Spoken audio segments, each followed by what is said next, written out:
So we've made it. We're in John chapter 21, the final chapter of the book of John, the disciple whom Jesus loved. It's interesting how throughout this entire book he referred to himself as the other disciple or the one whom Jesus loved. Then at the end of John 21, the very end of John 21, he says, John 21:24, "This is the disciple who testifies to these things and who wrote them down. We know that his testimony is true." Like he's the author of the book. We know that his testimony is true. Then he ends with, "And there are also many other things that Jesus did, which, if they were written one by one, I suppose not even the world itself could contain the books that would be written." And I believe it describes this in another gospel, that the world cannot contain. I'm not sure, but I know I've heard this before. I don't remember if it was in John or not. But I mean, we know, like, there are certain miracles that repeat in different gospels, and then there are miracles that are only written in one of the gospels. Like Lazarus' resurrection is only written in the book of John. Could you just imagine how many other miracles that we know not of because they're not written down? It's just 3 years. Jesus, and I imagine that even there were times before his 3 year ministry that we know about that miracles happened. There were probably many miracles that happened just in his childhood. It's just amazing. That's not what I want to talk about today. I'm just kind of giving a little reflection on the book of John. But today I do have a story I want to focus on. First, I'll just tell you kind of what happens in John 21. It starts with the disciples. Jesus had, so what we last remember is that Jesus appeared before the disciples again and let Thomas put his hands in the nails, in the places where the nails were, and his hand in his side. And then Thomas believed because he saw. And then Jesus, as I said yesterday, Jesus said, "Those who believe, even though they haven't seen, are blessed," which is us. We're all very blessed. So then, after that happens, we don't know exactly what transpired, but Jesus was somewhere else. The disciples were somewhere else.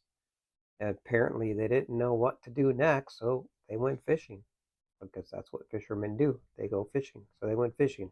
So John 21 starts with the disciples going fishing. They fished all night. They caught nothing. Then they were fishing close to the shore. Someone from the shore, they didn't know who it was, said, "Children, do you have any fish?" And they said, "No, we've been fishing all night and have not caught nothing." This person, who they at this time don't know who it is, says, "Cast your net to the other side." Now, picture this. These are experienced professional fishermen. It's their job to fish. I don't know if you've ever been fishing. I've been fishing many times. The water is the water. The fish are in the water. I've been smelt fishing once, and a few times actually. When you go smelt fishing, you drop a net in the water and you catch whatever comes in that net. If you drop the net on, so when we did smelt fishing, we fished off these little docks in Lake Michigan, and the dock is set up. I don't know how it is. It's been a long time since I've been, but there used to be docks that you could walk on, and you could drop the net on this side, and whatever fish are coming through, swimming through, you're going to catch them in that net. Or you could drop the net on the other side, which is only a few feet away. Boats are bigger than these buoys were, or these docks that we were walking on, but not that much bigger. There's water on this side. Fish are swimming through on this side. There's water on this side. Fish are swimming through on this side.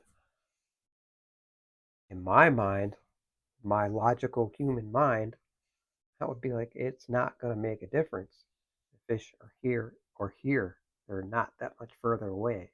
If they're going to swim into the net, they're going to swim into the net. But They don't question it, apparently, and they didn't know who this was, not yet.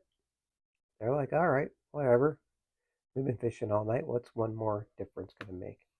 So they cast the net over to the other side, and they catch such a large catch that they can barely drag it in. Then the disciple whom Jesus loved, the author of the book, says, "Oh, that's the Lord on the shore." Peter, in his zealous ways, as he always does, he just throws on his overcoat, jumps in the sea, and it doesn't really say it, but it seems like he just leaves the other guys, to handle the net while he goes running to Jesus. So they were close enough to the shore that all the disciples dragged in, and when they see that it's Jesus, he's already cooking breakfast. He has bread for them, he has fish for them. He's like, "Hey, how many did you catch?" They caught 153 fish in one, just throwing the boat over. I think it's 153. It may be 135, 153. Excuse my dyslexia. But they throw the net over, and they catch 100 and something fish. And then Jesus says, "Oh, bring your fish." And he cooks them breakfast. While he's cooking them breakfast, we get to the story that I want to talk about. And the story is very popular. It's been spoken many times on many different channels, many different podcasts, many different messages. But I love this message. This message is the ultimate redemption. So if you know what I'm going to talk about, Jesus asked Peter, "Peter, do you love me?" Peter says, "Lord, you know I love you." Jesus says, "Then feed my sheep." He asked him 3 times. Now, if you remember a couple of days ago, I said, remember the part where Peter denied Jesus 3 times. Jesus asked Peter 3 times, "Do you love me?" Peter denied Jesus 3 times. The ultimate redemption is Jesus asking Peter. Jesus only needed to hear it once, but he heard it 3 times because obviously Peter's guilt was still there, because he's like, I'm going fishing. I don't know what to do next. And then Jesus even tells him in this redemption. That's the thing about redemption. Redemption, you have freedom when you believe in Jesus. You have freedom from your sins. You don't need to be forgiven 3 times, 40 times, however many times you've sinned. I have sinned multiple times, but I only need to be forgiven once, and I've been redeemed through the blood of the Lamb. But this story here shows that no matter what you do, no matter how far you've gone, no matter how far you've drifted, no matter how many times you denied Jesus Christ by sinning, you can still be forgiven. You can still be forgiven. You can still be redeemed. This is the ultimate redemption right here. It shows you right here in the gospel. Redemption is always there for you. And all you have to do is ask Jesus. But with that, you don't have to do this to go to heaven. All you have to do to go to heaven is believe. But if you want to have a relationship with Jesus, you want to love Jesus, the best thing to do is to obey his word. What does his word say? Feed my sheep. How do we feed the sheep? We tell them the gospel. So right now, what I'm doing is I'm sharing the gospel. I am not doing this because I want to be seen on video. If you've been watching me for long enough, you know I do not like being seen on video. I barely watch these videos back because I don't like the way my face looks sometimes. I don't like the expressions I make with my mouth and certain things that I say, and I use my hands weird. I don't like to look back at that. But my point here is doing this. Yes, I probably should watch it and learn how to make these better and more compelling. Not so I can grow, not so YouTube can grow, not for me, but so the gospel can be spread to more people. Because that's my purpose here. Because I want the gospel to be spread. I want people to know, people that are hurting, lost, and wondering, what to do next because I feel so bad because I've sinned. What do I do next? You just believe in Jesus. He will forgive you. That is the ultimate redemption story.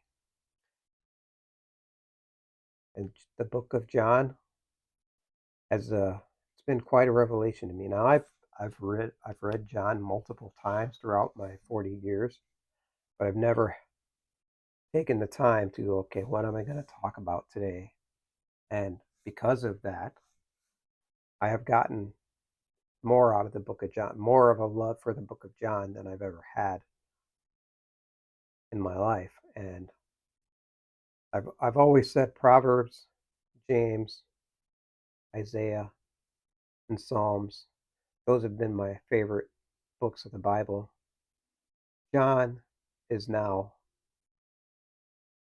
in that list for sure, and probably closer to the top of the list after doing this study. So I appreciate whoever's been watching these videos. I hope that you've gotten something out of it. And if you have, I would appreciate it, and not for me, not for my benefit, but for the benefit of the gospel. If you would share it with somebody, share it with someone who may need to hear the gospel, who may need to hear the good news of Jesus Christ. So thank you. There will be other types of videos to come in the future.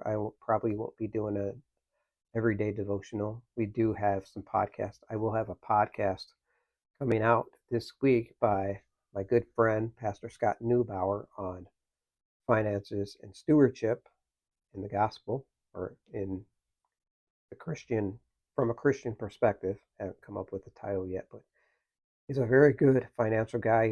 He's a former lead pastor. Unfortunately, we didn't film it on video because I wasn't prepared enough to have all the setup for it, but I did get it on audio. And what I will probably do on YouTube is just put up a splash screen and play the audio while the splash screen is playing, so you could at least listen to it, because it's definitely worth listening to. And I will also, if I can't do that for whatever reason, I'm pretty sure I looked in my editing software, you can do that. So I'll probably do that. But even if I can't, I'll post a link maybe on the community page to the podcast, because it will for sure be on the podcast stream. And again, I do have during the beginning, so I started this channel in June, but I started a podcast in January of last year. So I had a number of podcasts that I put out before June that you may want to go back and listen to if you enjoy my content. And I can tell you, from January till now, to now, not till now, from January to now, I have gotten better at speaking on a microphone in front of a camera. Like in January of last year, it was just a microphone. I'm taking this in baby steps. I am not a person to, what's the word? I'm not a person that's comfortable with talking to people in general, but I'm just obeying the Lord. So with that, stay strong, stay valiant, keep forging your path, and be blessed.